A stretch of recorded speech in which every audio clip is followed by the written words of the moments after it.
Essentials of valid contract. एक valid contract बनाने की सब्जी बनाने के लिए किस प्रकार के इंग्रेडिएंट्स चाहिए होंगे? गोभी, अचार, बटाने, क्या चाहिए? सी, एक वैलिड कॉन्ट्रैक्ट बनाने की सब्जी, मतलब एक वैलिड कॉन्ट्रैक्ट की सब्जी बनाने के लिए एज पर सेक्शन 10 6 बातें चाहिए। दो व्यक्तियों के बीच में अग्रीमेंट होना चाहिए, उनके ऊपर कोई दबाव नहीं होना चाहिए, पार्टीज कंपिटेंट होनी चाहिए, बराबर, मतलब मेजोर होनी चाहिए, साउंड माइंड की होनी चाहिए, डिस्क्वालिफाइड बाय लॉ नहीं होनी चाहिए, कंसिडरेशन लॉफुल होना चाहिए, ऑब्जेक्ट लॉफुल होना चाहिए, और ये agreement expressly declare to be void नहीं होना चाहिए। सेक्शन 10 में जो बातें नहीं कही गई हैं लेकिन इंपॉर्टेंट हैं, ऐसे भी कुछ बातें हैं, जैसे दो व्यक्ति होने चाहिए, वो लीगल रिलेशनशिप क्रिएट करने के लिए तैयार होने चाहिए, उनके ऊपर लीगल फॉर्मेलिटीज होनी चाहिए, मीनिंग सर्टन होना चाहिए, और परफॉर्मेंस पॉसिबल होना चाहिए। अब ये सब चीजें क्या है, जरा इस डिटेल में समझते हैं पहले। कवर्ड इन सेक्शन 10, मैं 50 लाख में अपना घर बेचने के लिए तैयार हूं, मैं आपको 50 लाख रुपए देने के लिए तैयार हूं। ये तो हम जानते ही हैं, ये भी हम जानते हैं, ये भी हम जानते हैं, और ये भी हम जानते हैं, नहीं डाउट्स। ये पिछले लेक्चर में कवर हो गया था कि इसने प्रपोजल दिया, सामने इसने एक्सेप्टेंस दिया, तो ये बन जाएगा अग्रीमेंट, करेक्ट। और अग्रीमेंट जब एनफोर्सेबल हो जाता है तो वो बन जाता है कॉन्ट्रैक्ट, नहीं डाउट्स? नहीं। पर अब सेक्शन 10 क्या कहता है कि ये तो आप कर लेते हो, एग्रीमेंट कॉन्ट्रैक्ट बन जाएगा, पर शर्तें पूरी करनी पड़ेगी कॉन्ट्रैक्ट बनाने के लिए। तो पहली बात क्या है, पार्टीज का कंसर्न फ्री होना चाहिए, उनके ऊपर कोई दबाव नहीं होना चाहिए, पार्टीज कंपिटेंट टू कॉन्ट्रैक्ट होनी चाहिए, मतलब वो मेजोर होनी चाहिए, 18 साल से ऊपर की, साउंड माइंड की होनी चाहिए, मतलब सोचने और समझने की शक्ति होनी चाहिए, और डिस्क्वालिफाइड बाय लॉ नहीं होने चाहिए लोग, करेक्ट। तीसरी बात, कंसिडरेशन लॉफुल होना चाहिए जो मिल रहा है, ऑब्जेक्ट लॉफुल होना चाहिए जो दे रहे हैं, और ये कॉन्ट्रैक्ट सरकार द्वारा वाइड डिक्लेयर्ड नहीं होना चाहिए। और जो सेक्शन 10 में नहीं कवर है फिर भी इंपॉर्टेंट है, वो भी चीजें यहां देखनी होंगी, जैसे कम से कम 2 पार्टी होनी चाहिए, कोई अपनी परछाई के साथ तो कॉन्ट्रैक्ट नहीं कर सकता ना, एटलीस्ट लीगल रिलेशनशिप क्रिएट करने की बात होनी चाहिए। भाई इसने इसको खाना खाने के लिए बुलाया और ये नहीं आया तो ये इसको कोर्ट में घसीट नहीं सकता। पर इसने घर बेचने का वादा किया, इसने घर ले लिया, पैसे नहीं दिए, तो ये इसे कोर्ट में घसीट सकता है, इसको बोलते हैं legal relationship, correct. Next, fulfilment of legal formalities, fulfilment of legal formalities, मतलब इसमें अगर आप अपना घर बेच रहे हो तो दस्तावेज तो होने जरूरी है ना, दस्तावेज ही नहीं करोगे तो घर इसके नाम पे होगा क्या? नहीं। सर्टनिटी मीनिंग आप कौन सा घर दे रहे हो, मान लो कि लाइन में 4 घर पड़े हैं, आप कौन सा वाले घर की बात कर रहे हो, मीनिंग सर्टन होना चाहिए, राइट। जैसे ये ऑयल दे रहा है तो कौन सा ऑयल दे रहा है ये नहीं बोला, ऑयल देता आपको, अब खाना पकाने वाला के बालों में लगाने वाला, हाँ, तो मीनिंग सर्टन होना चाहिए। इसने इसको कहा, करेक्ट, कि मैं जादू से 5 लाख रुपए लेके आऊंगा, इसने ठीक है मैं आपको 5,000 रुपए देने के लिए तैयार हूं, कैसा हो सकता है? नहीं, मतलब परफॉर्मेंस होना पॉसिबल नहीं है, एटलीस्ट वो पॉसिबल होना चाहिए। ये बोलता है मैं बड़ी खाई में कूद जाऊंगा और मुझे कुछ नहीं होगा, बोले मैं आपको 10 करोड़ रुपए दूंगा, बड़ी खाई में कूदेगा क्या? नहीं ना, तो वो मर ही जाएगा, सीधी बात है। तो ये इम्पॉसिबल टास्क है। Any doubts? So in terms section 10 of the act, सारे एग्रीमेंट्स कॉन्ट्रैक्ट होते हैं if they are made with the free concern of parties, मतलब पार्टी के ऊपर कोई दबाव नहीं होना चाहिए। कंपेटेंट टू कॉन्ट्रैक्ट मतलब पार्टीज मेजोर होनी चाहिए, साउंड माइंड की होनी चाहिए और डिस्क्वालिफाइड बाय लॉ नहीं होनी चाहिए। ऑब्जेक्ट लॉफुल होना चाहिए, कंसिडरेशन लॉफुल होना चाहिए और कॉन्ट्रैक्ट एक्सप्रेसली डिक्लेयर्ड वॉइड नहीं होना चाहिए। मतलब सारे एग्रीमेंट्स कॉन्ट्रैक्ट बन सकते हैं अगर पार्टीज का कंसर्न फ्री हो, पार्टीज कंपेटेंट हो, ऑब्जेक्ट और कंसिडरेशन लॉफुल हो और ये कॉन्ट्रैक्ट सरकार ने वॉइड डिक्लेयर नहीं किया होना चाहिए। Any doubts?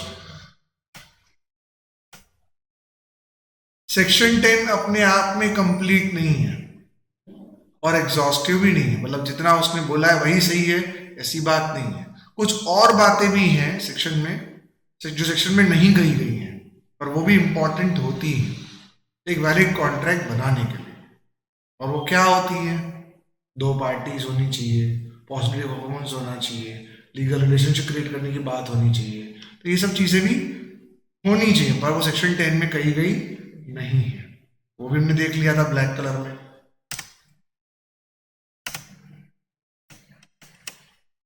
अब शुरू करते हैं एसेंशियल एलिमेंट्स जो हमको दिए गए हैं। 11 एलिमेंट्स हैं। पहली एलिमेंट क्या है? एटलीस्ट दो पार्टीज होनी चाहिए, एक बेचने वाला और एक खरीदने वाला। अपने आप को तो नहीं बेचेंगे ना, ये तो हम जानते ही हैं।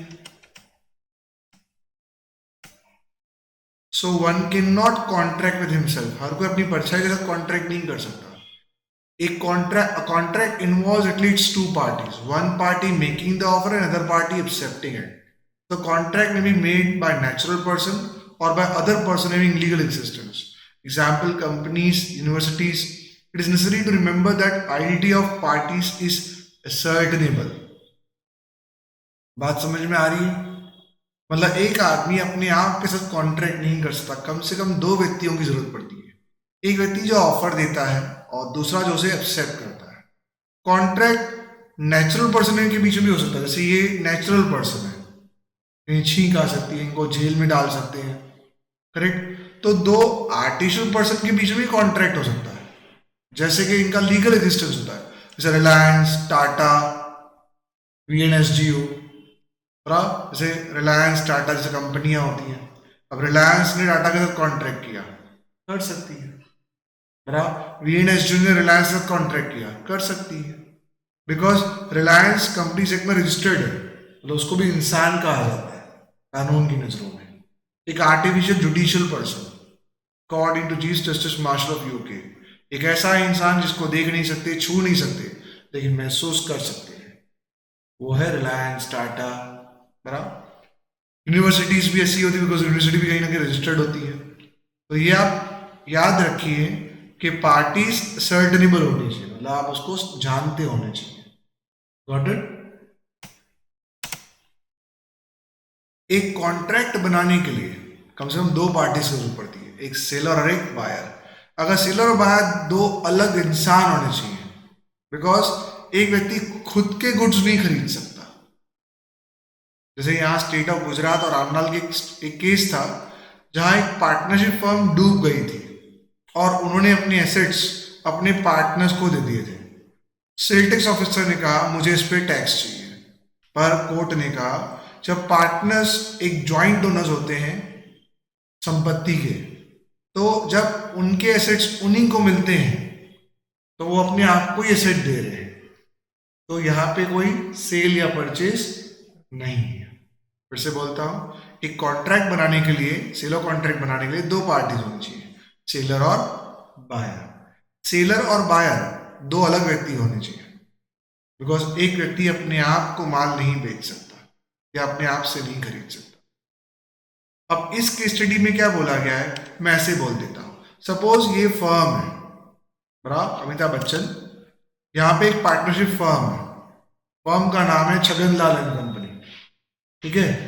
और यहां दो पार्टनर्स हैं, अमिताभ बच्चन और सिद्धार्थ। अब अमिताभ बच्चन और सिद्धार्थ और ये फर्म है, अगर फर्म डूब जाती है, फर्म, अब देखा जाए ये फर्म जो है और ये पार्टनर है वो एक ही है। क्यों? फर्म अगर रजिस्टर्ड भी हो जाती है तो भी वो अलग इंसान नहीं है, और फर्म के पास जो भी संपत्ति है, बराबर, ये पार्टनर्स उनके जॉइंट ओनर्स हैं। पार्टनर्स उन सभी संपत्ति के मालिक हैं, फर्म मालिक नहीं है। कौन मालिक है? पार्टनर्स ही उनके मालिक हैं। तो अगर फर्म डूब जाती है और फर्म संपत्ति किसको दे देती है? पार्टनर्स को, तो ये पार्टनर्स की ही तो संपत्ति थी जो इनको वापस मिली। मतलब इन्होंने अपने आप को ही संपत्ति दी है, तो क्या इस पे टैक्स लग सकता है? नहीं लग सकता। वही चीज यहां लिखी गई है। State of Gujarat versus Lamlal and company, जब फर्म डूब जाती है तो उसके एसेट्स फर्म पार्टनर्स को दे देते हैं। सेल टैक्स ऑफिसर कहता है कि मुझे इस पे टैक्स लगाना है। ऐसा हो नहीं सकता, बिकॉज उस पार्टनरशिप फर्म की संपत्ति के वही मालिक थे। Got it? मतलब बायर भी वही थे, सेलर भी वही थे। Any doubts?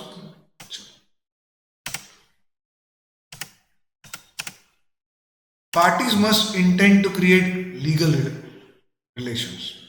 रणबीर ने कहा आलिया को, मेरे यहाँ खाना खाने आएगी? क्यों नहीं, जरूर, खाना अच्छा खिलाना, ठीक है ना। अब इसने एक्सेप्ट तो कर लिया, बाद में ये आई नहीं। I'll sue you in the court of law। मैंने खाना बनाया, पूरा वेस्ट करवा दिया, क्या ये कोर्ट में घसीट सकता है इसको? क्योंकि ये सोशल अग्रीमेंट था, ये कोर्ट में ले जाया नहीं जा सकता। तो यहाँ कोई लीगल ऑब्लिगेशन नहीं है, किसी के ऊपर कोई लीगली जवाबदारी नहीं है कि उसको आना ही पड़ेगा। अगर ये आ भी जाती है और ये खाना नहीं खिलाता है, तो क्या इसे खाना खिलाना पड़ेगा? नहीं, इसके ऊपर कोई जवाबदारी नहीं। मतलब ना इसके आने की कोई जवाबदारी है, ना इसे खाना खिलाने की जवाबदारी है। मतलब यहां पे कोई लीगल जवाबदारी नहीं है। Any doubts? Okay. There must be an intention on the part of parties to create legal relationship between them. Social and domestic type of agreements are not enforceable in the court of law. Hence, they do not result in contracts. मतलब यहाँ parties का intention क्या होना चाहिए? Legal relationship create करने का। Social या मतलब सामाजिक अग्रीमेंट्स जो होते हैं वो कॉन्ट्रैक्ट्स नहीं बन सकते, बिकॉज वो कोर्ट में इन्फोर्सेबल नहीं होते हैं। Got it? चलो आगे बढ़े, आप थ्री रीड करते जाइएगा। प्रॉमिस टू पे मेंटेनेंस। अब ये हस्बैंड है, ये वाइफ है, रियल लाइफ में भी।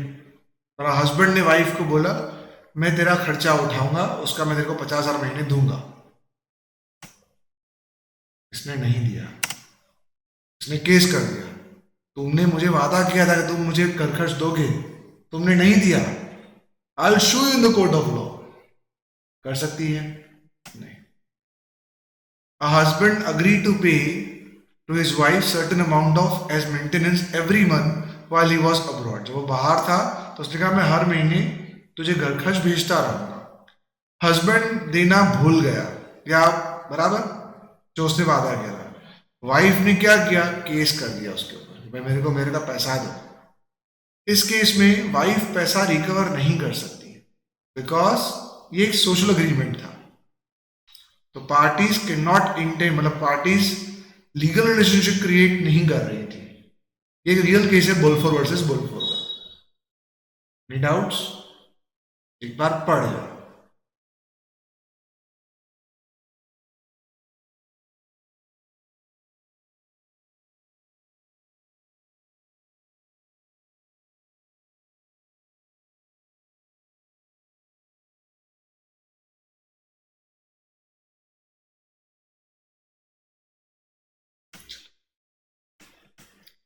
Other modalities to be compiled with certain cases. Taken insurance policy, मतलब आपको नॉर्मल अगर आप कोई कॉन्ट्रैक्ट करते हो तो आप बोल के भी कर सकते हो, लेकिन कुछ कॉन्ट्रैक्ट ऐसे होते हैं जहां से बोलना काफी नहीं होता। जैसे आपने इंश्योरेंस पॉलिसी ली और आपने प्रीमियम भरा, तो आपके पास पॉलिसी का डॉक्यूमेंट तो होना चाहिए ना। मतलब अगर वो लिखित में नहीं होगा तो आप प्रूव कैसे करोगे कि आपने कोई पॉलिसी ली है? करेक्ट? तो या तो फिर आप कोई घर खरीद रहे हो तो उससे कोई दस्तावेज नहीं करवाते हो, तो क्या आपके पास कोई प्रूफ है कि वो घर आपका है? So in certain terms in contracts, the contract must be in writing. उस कॉन्ट्रैक्ट्स में कॉन्ट्रैक्ट लिखित में होना चाहिए. The contract of insurance is not valid except the written contract. बोला इंश्योरेंस का कॉन्ट्रैक्ट वैलिड नहीं माना जाएगा अगर वो लिखित में ना हो तो. Further, in case of certain contracts, registration of contract under law which in force at time essential for it to be valid. In the case of immoral property, मतलब अगर कोई आप इमोरल प्रॉपर्टी घर वगैरह खरीद रहे हो, दुकान खरीद रहे हो, तो आपको उसको रजिस्टर कराना होगा under Indian stamp act. Correct. Otherwise वो घर आपका नहीं माना जाएगा. तो बहुत सिंपल सी बात है. कुछ कॉन्ट्रैक्ट ऐसे होते हैं जो लिखित में लेने जरूरी होते हैं, जैसे कॉन्ट्रैक्ट इंश्योरेंस, वो वैलिड तभी माना जाएगा जब वो लिखित में होगा. कुछ और कॉन्ट्रैक्ट्स होते हैं जैसे उन्हें रजिस्टर कराना बहुत जरूरी है.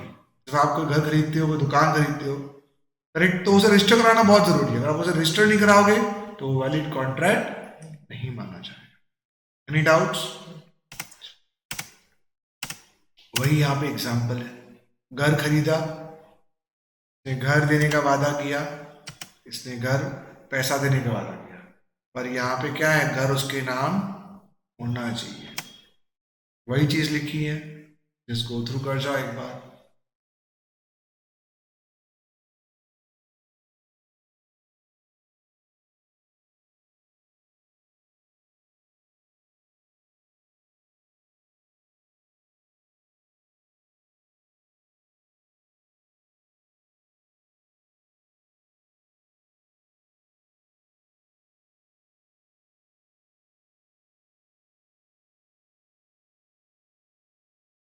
समझ में आया? कोई doubt? Certainty of meaning. For example, मैं वादा करता हूं कि आपको 10 टन ऑयल दूंगा. मैं वादा करता हूं मैं आपको 10 लाख रुपए दे दूंगा. अब कौन से ऑयल की बात चल रही है? वो तो बोला ही नहीं.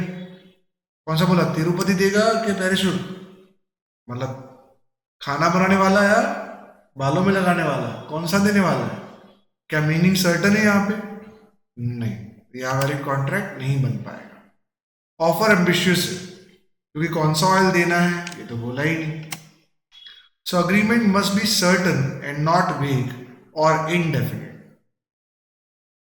अग्रीमेंट एटलीस्ट सर्टन होना चाहिए, टर्म्स क्लियर होने चाहिए.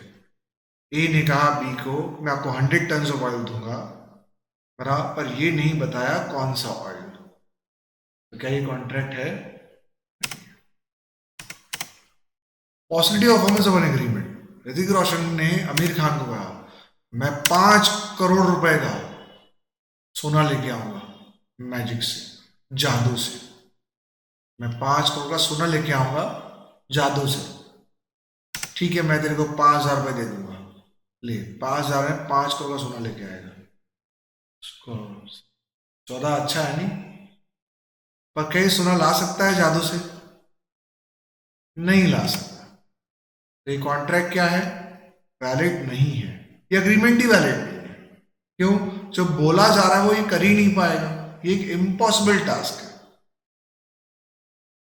Got it? The terms of agreement should be capable of performance. An agreement to do an act impossible by itself cannot be enforced.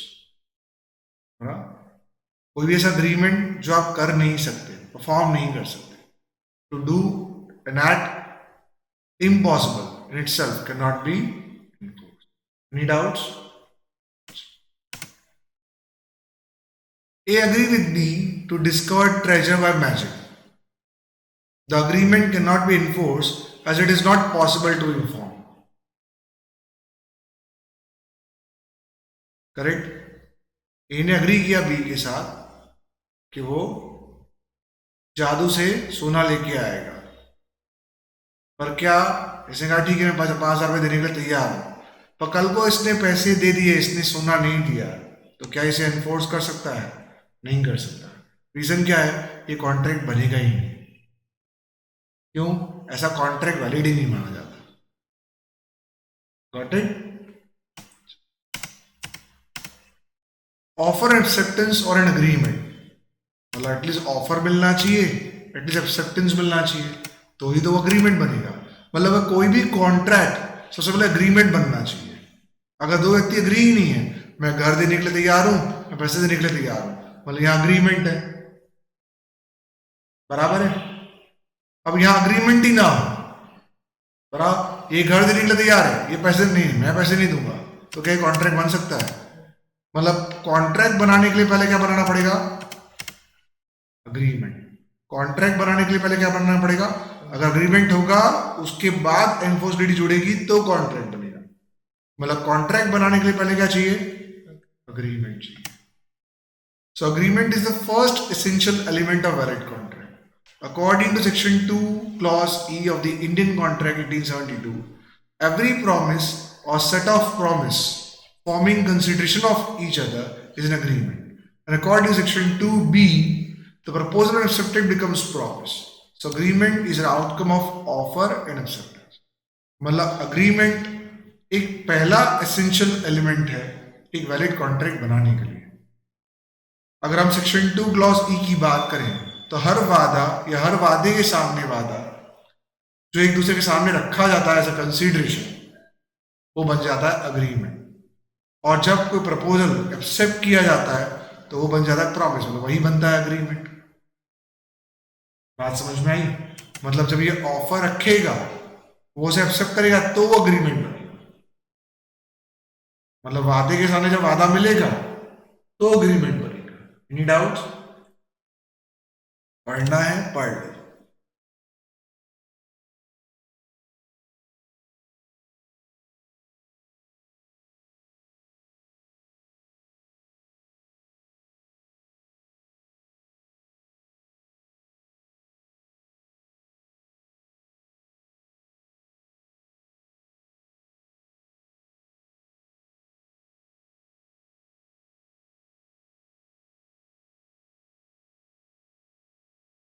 Clear है?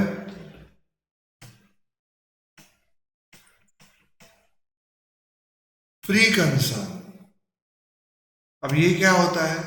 मान लो श्रद्धा कपूर कह रही है कि मैं अपना एक घोड़ा आपको बेचने के लिए तैयार हूं। उसके दिमाग में किसकी बात चल रही है? ब्लैक घोड़े की। मैं आपका घोड़ा खरीदने के लिए तैयार हूं, इसके दिमाग में किस घोड़े की बात चल रही है? वाइट। बात समझ में आई?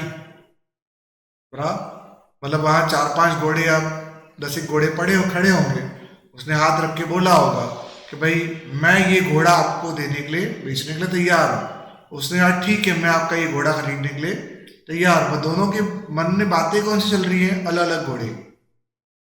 तो क्या हम बोल सकते हैं कि ये लोग सेम थिंग को लेकर सेम सेंस में सोच रहे हैं? नहीं। दीपिका ने एक्सेप्ट तो कर लिया but there is no agreement. क्यों? क्योंकि there is no consensus ad idem. मतलब दोनों के माइंड्स सेम चीज नहीं सोच रहे हैं। Two or more persons are said to concern when they are agree upon the same thing in a same sense. This can also be understood as identity of minds and understanding. The terms consumed by idolism. मतलब क्या होगा? बोलो।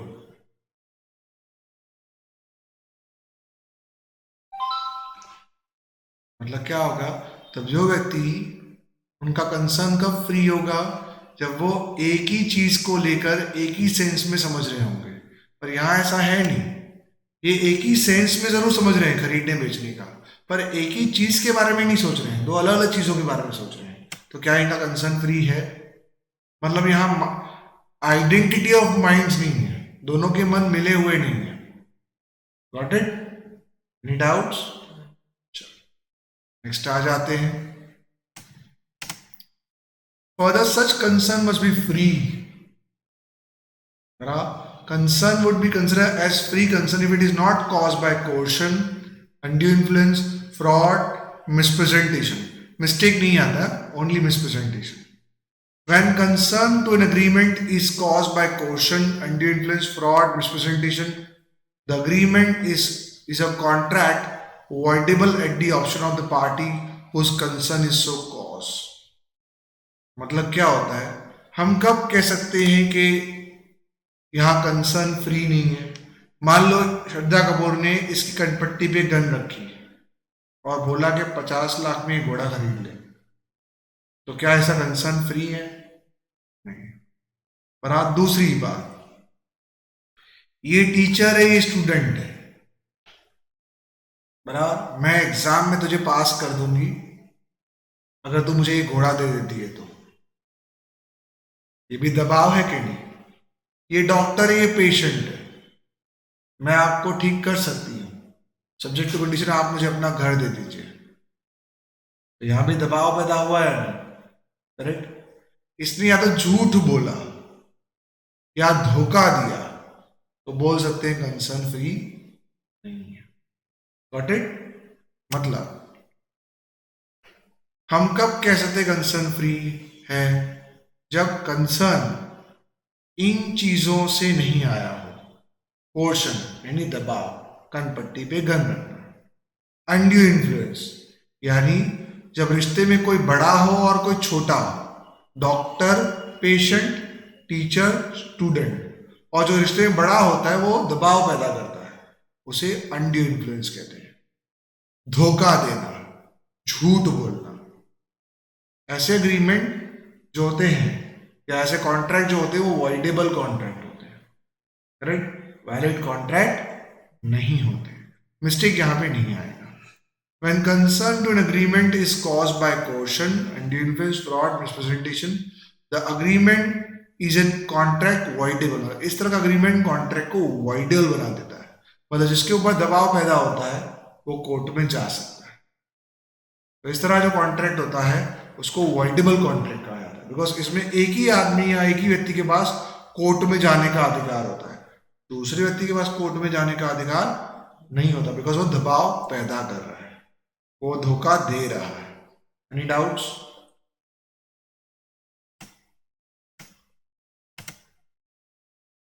A threatened to shoot B if he does not lend him 2000 and B agreed to it. Here the agreement is entered into under coercion and hence voidable at the option of B।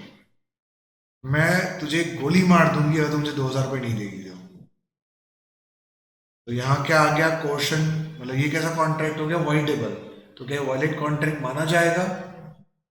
अब students in terms, student समझो ये सारे terms आगे आने वाले chapter में cover होंगे। Chapter का नाम है फ्री कंसर्न। नेक्स्ट आ जाए, कैपेसिटी ऑफ पार्टीज, ये भी अपने आप में एक चैप्टर है। इसने कहा मैं घर देने के लिए तैयार हूं 50 लाख में, इसने कहा मैं 50 लाख रुपए देने के लिए तैयार हूं, ये तो हम समझ रहे हैं। अब यहां पे क्या है, जो भी कॉन्ट्रैक्ट हो रहा है, जो पार्टीज कॉन्ट्रैक्ट कर रही है, बराबर, वो कंपिटेंट होनी चाहिए। मतलब every person is competent to contract. ये लोग कंपिटेंट टू कॉन्ट्रैक्ट है अगर ये मेजॉर है, मतलब 18 साल से ऊपर के हैं, साउंड माइंड के हैं, मतलब इनमें सोचने और समझने की शक्ति है, और ये डिस्क्वालिफाइड बाय लॉ नहीं है, मतलब कानून ने इन्हें कॉन्ट्रैक्ट करने की अनुमति दी है। So analysis of this section. This section deals with the person capacity of three types of individual only.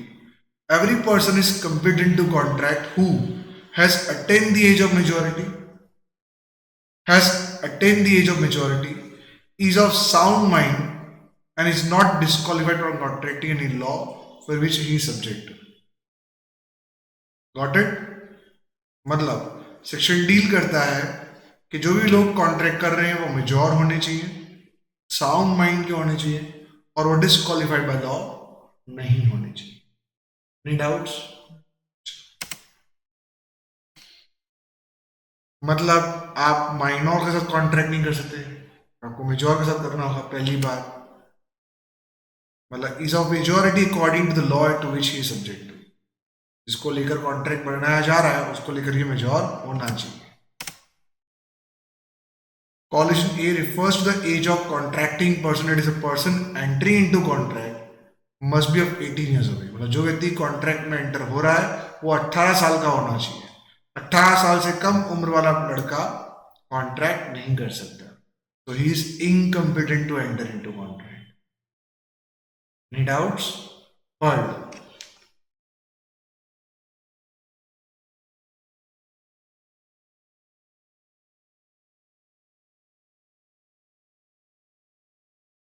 Next, person of sound mind, मतलब वो ड्रंकर नहीं होना चाहिए, पागल नहीं होना चाहिए, मतलब इडियट नहीं होना चाहिए, और लुनेटिक भी नहीं होना चाहिए, गजनी। मतलब ये क्या होगा, they are not person of sound mind, इनमें सोचने और समझने की शक्ति नहीं है। हमें कैसे व्यक्ति चाहिए, जिसमें सोचने और समझने की शक्ति होनी चाहिए। तो collision B requires a person to be a sound mind. He should be in a sense that he should understand the implication of the contract at the time of entry into contract. A lunatic, idiot, drunkard are under the influence of some intoxicant and is not supposed but to be person of sound mind. मतलब collision B क्या कहता है, व्यक्ति sound mind मतलब सोचने समझने की शक्ति वाला होना चाहिए। पर जब उस कॉन्ट्रैक्ट में एंटर हो रहा है तो उसे पता होना चाहिए कि उसमें उसके फायदे और नुकसान क्या क्या है। एक लुनेटिक, एक ड्रंकेड या एक आइडियट, बराबर वो किसी न किसी चीजों में वजह से साउंड माइंड के नहीं होते हैं। व्हाट इट से दारू पिया हुआ है या दिमाग सही ठिकाने पे नहीं है तो वे व्यक्ति कॉन्ट्रैक्ट नहीं कर सकते। पढ़ लीजिए।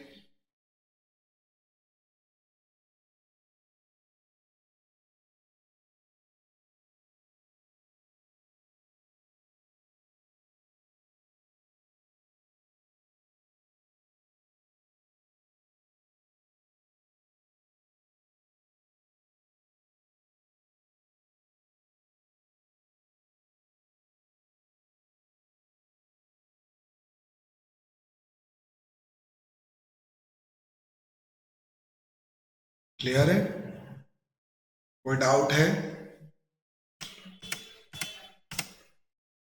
कॉन्ट्रैक्ट बाय डिस्क्वालिफाइड पर्सन, जब इंडिया और अमेरिका के बीच में वॉर चल रहा हो तो अमेरिका वालों को हम बोलते हैं एलियन एनिमी, और इंडियंस अमेरिकन के साथ उस समय कॉन्ट्रैक्ट नहीं कर सकते बिकॉज वो एलियन एनिमी है। तो वो ऐसे व्यक्ति हैं जो डिस्क्वालिफाइड है कॉन्ट्रैक्ट करने के लिए। सपोज आप किसी इंसॉल्वेंट मतलब नादार हो चुका है, कोई इंसॉल्वेंट व्यक्ति, पार्टी उठी गई, करेक्ट, ऐसे व्यक्ति ज्यादा कॉन्ट्रैक्ट करते हो तो ये भी डिस्क्वालिफाइड पर्सन है, ये कॉन्ट्रैक्ट नहीं कर सकता। और अगर आप किसी जेल में कोई व्यक्ति होता है और उसके साथ कॉन्ट्रैक्ट करते हो तो ये भी क्या हो जाएगा, because they are also person disqualified वाला, मुझे पता नहीं कौन है डिस्क्वालिफाइड वाला। So collision C requires that a person entering into contract should not be disqualified by status. Should not be disqualified by status in entering into such contract. Such person are alien, enemy, foreign citizen, convict. They are disqualified unless they fulfill certain formalities required by law. मतलब क्या होता है, जिस व्यक्ति का contract करना चाहते हैं वो डिस्क्वालिफाइड बाय लॉ नहीं होना चाहिए। तो वो कौन से लोग होते हैं, alien enemy, foreign citizen, convict, बराबर ये डिस्क्वालिफाइड बाय लॉ होते हैं जब तक वो कुछ फॉर्मेलिटीज को पूरा नहीं करते। Any doubts? कंसीडरेशन, मान लीजिए इसने घर दे दिया पर इसके सामने कुछ भी नहीं दिया तो क्या ये कॉन्ट्रैक्ट बनेगा? चलिए इसने पैसे दे दिए, इसने घर नहीं दिया तो क्या कॉन्ट्रैक्ट बनेगा? मतलब इसने घर देने का वादा नहीं किया, इसने बोला ठीक है पैसे दे दूंगा भले तू घर मत देना, कैसा हो सकता है? नहीं। इसने कहा ठीक है मैं घर दे दूंगा तू पैसे मत देना, कैसा हो सकता है? नहीं। एटलीस्ट कुछ मिलना चाहिए ना सामने।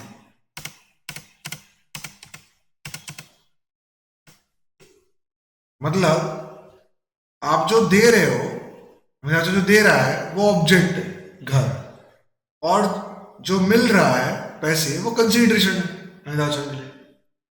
सिद्धांत के लिए जो पैसे दे रहा है वो ऑब्जेक्ट है और जो घर मिल रहा है वो कंसीडरेशन है। मतलब जो आप देते हो वो ऑब्जेक्ट होता है, जो लेते हो वो कंसीडरेशन होता है। तो वही नीचे लिखा हुआ है, got it? Consideration for Siddharth, consideration for Anidachal. Anidachal को पैसे मिल रहे हैं, सिद्धार्थ को घर मिल रहा है, तो ये इसके लिए कंसीडरेशन है और ये इसके लिए। पढ़ लें। It is referred is quid pro crow, that is something return, कुछ ना कुछ तो सामने मिलना चाहिए. A valuable consideration in the sense of law may consist either in some rights, interest, profit, or benefit accruing to one party, or some forbearance, detrimental or loss or responsibility given, suffered or undertaken by the other. मतलब एक व्यक्ति अगर कुछ दे रहा है तो वो उसके लिए नुकसान है और उसके लिए फायदा, और ये जो दे रहा है वो इसके लिए नुकसान है पर इसके लिए क्या है, फायदा.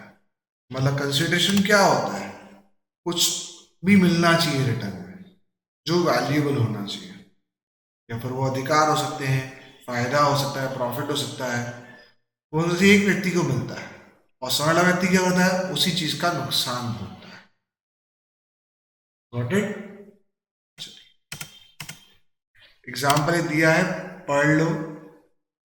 ए ने कहा बी को मैं 100 रुपए की बुक्स देने के लिए तैयार हूं, बी ने कहा मैं 100 रुपए देने के लिए तैयार हूं. मतलब जो बुक्स दे रहा है ए, वो उसके लिए, सॉरी, वो जो पैसे ए को मिल रहे हैं वो कंसिडरेशन है, और जो बी को बुक्स मिल रही हैं वो कंसिडरेशन है. पढ़ लो एक बार.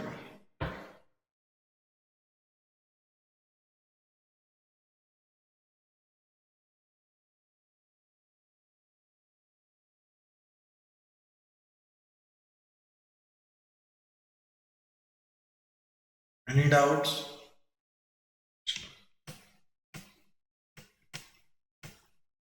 Contract with him to kill Hrithik Roshan, इसने मार दिया, तो इसने छोटे बच्चे के साथ कॉन्ट्रैक्ट है, मैं आपको घर देने के लिए तैयार हूं, मतलब मैं आपको पैसे देने के लिए तैयार हूं. दोनों में क्या अंतर है? पहली बात, ये एक इलीगल अग्रीमेंट है, करेक्ट, तो ये वाइड हो जाएगा. So it's an illegal wide contract. ये अग्रीमेंट ही वाइड है जब किया गया. अब माइनर के साथ तो जो भी अग्रीमेंट करेंगे, माइनर के ऊपर तो जवाबदारी डाल सकते हैं क्या? आई एम संतोषी, इसको संतोष है और इसको पे करने की, इसके ऊपर पे करने की जवाबदारी डाल सकते हैं. तो इसका मतलब क्या हुआ, ये इलीगल कॉन्ट्रैक्ट है और ये अग्रीमेंट ही वाइड है, मतलब ये कॉन्ट्रैक्ट बन ही नहीं सकता. और ये तो कॉन्ट्रैक्ट बन गया लेकिन ये गलत है, इलीगल है. तो देखो, an agreement enter into must not be which the law declares to be either illegal or void. An illegal agreement is an agreement expressly impliedly prohibited by law. A void agreement is one without any legal effects. मतलब क्या होता है, आप इस तरह contract कर ही नहीं सकते, ये इलीगल है. आप इस तरह का अग्रीमेंट कर सकते हो पर आप कोर्ट में नहीं जा सकते, इस केस में भी कोर्ट में नहीं जा सकते, इस केस में भी कोर्ट में नहीं जा सकते, लेकिन ये कॉन्ट्रैक्ट आप कर ही नहीं सकते. ये आप कर सकते हो लेकिन कोर्ट में नहीं जा सकते, बराबर. वरना किराने वाले पहले जेल में होते हैं, कोई बच्चे लेने आते हैं ना वहां पे, 1 किलो शुगर दो, 1 चॉकलेट दो, वहां कॉन्ट्रैक्ट तो बनता है. तो एक मेजोर आदमी एक माइनर के साथ अग्रीमेंट जरूर कर सकता है पर वो कॉन्ट्रैक्ट नहीं बन सकता, करेक्ट. ये कॉन्ट्रैक्ट हो ही नहीं सकता, ये हो ही नहीं सकता, ये हो सकता है लेकिन इसमें कोर्ट में जा नहीं सकते. तो इसको वॉइड अग्रीमेंट कहते हैं, इसको वॉइड कॉन्ट्रैक्ट कहते हैं. Got it. पढ़.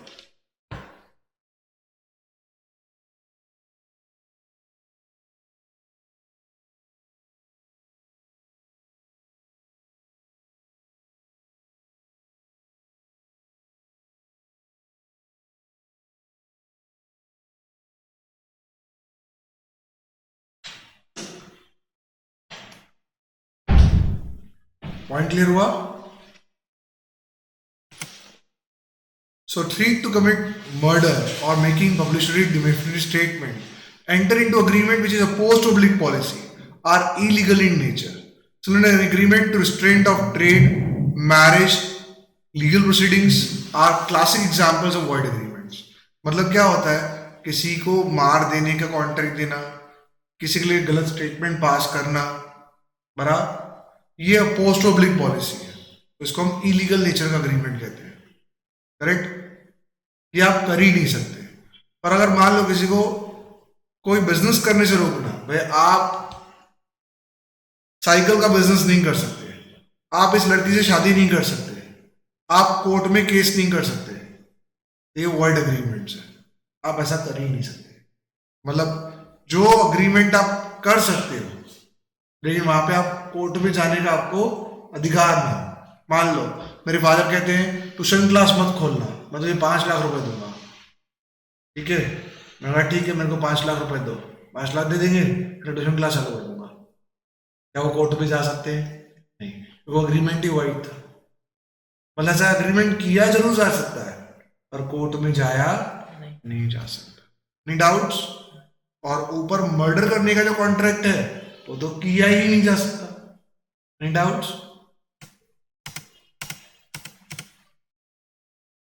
चलिए, अब नेक्स्ट टॉपिक पे आने से पहले तो